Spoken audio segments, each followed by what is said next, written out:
दोस्तों, आपका हमारे चैनल सरकारी नौकरी पर स्वागत है।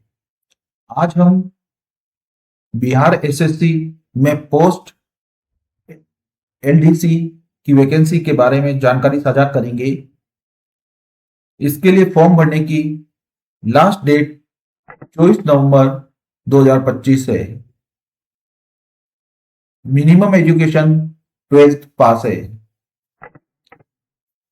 एज लिमिट 18 साल से लेकर 37 साल तक है।